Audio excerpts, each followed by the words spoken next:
মুনি, স্কুল থেকে এসেছিস? হ্যাঁ মা, এসেছি।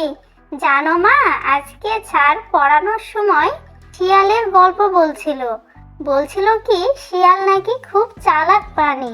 আচ্ছা মা, সত্যিই কি শিয়াল খুব চালাক প্রাণী?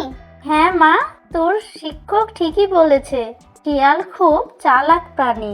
তাহলে মা, শিয়ালের চালাকির একটা গল্প বলো না আমাকে। ঠিক আছে মা, বলছি। একদিন এক বনে অনেক শিয়াল বাস করত। তাদের মধ্যে একটি শিয়াল খুব চতুর ছিল।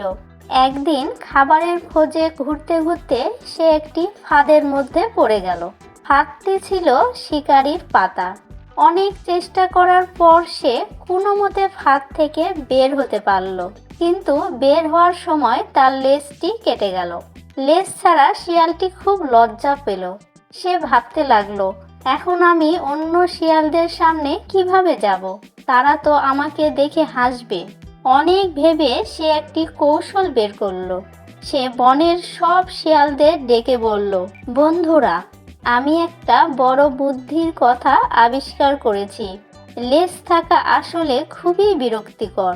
লেজ থাকলে দৌড়াতে অসুবিধা হয়, ঝোপঝাড়ে আটকে যায়। তাই আমি আমার লেজ কেটে ফেলেছি। তোমরাও যদি লেজ কেটে ফেলো তাহলে আরো দ্রুত দৌড়াতে পারবে। সব শিয়াল তার কথা মন দিয়ে শুনছিল, কিন্তু তাদের মধ্যে একটি বুদ্ধিমান বুড়ো শিয়াল ছিল। সে বুঝতে পারল লেজ কাটা শিয়ালটি নিজের লজ্জা ঢাকতে এমন কথা বলছে। বুড়ো শিয়ালটি বলল, বন্ধু, যদি তোমার লেজটা কাটা না যেত তাহলে কি তুমি আমাদের লেজ কাটতে বলতে? বুড়ো শিয়ালটি বলল, বন্ধু, যদি তোমার লেজটা কাটা না যেত তাহলে কি তুমি আমাদের লেজ কাটতে বলতেও? এই কথা শুনে সবাই বুঝতে পারল লেজ কাটা শিয়ালটি শুধু নিজের দোষ লুকানোর জন্য সবাইকে ভুল পথে চালাতে চাইছে। এই কথা শুনে সবাই বুঝতে পারল লেজ কাটা শিয়ালটি শুধু নিজের দোষ লুকানোর জন্য সবাইকে ভুল পথে চালাতে চাইছে। তখন সব শিয়াল তাকে নিয়ে হাসতে লাগলো।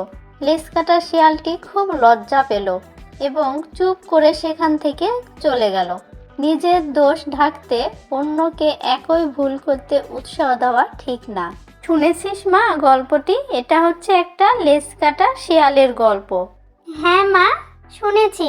এখন বুঝতে পারলাম শিয়ালরা সব সময় খুব চালাকি করে।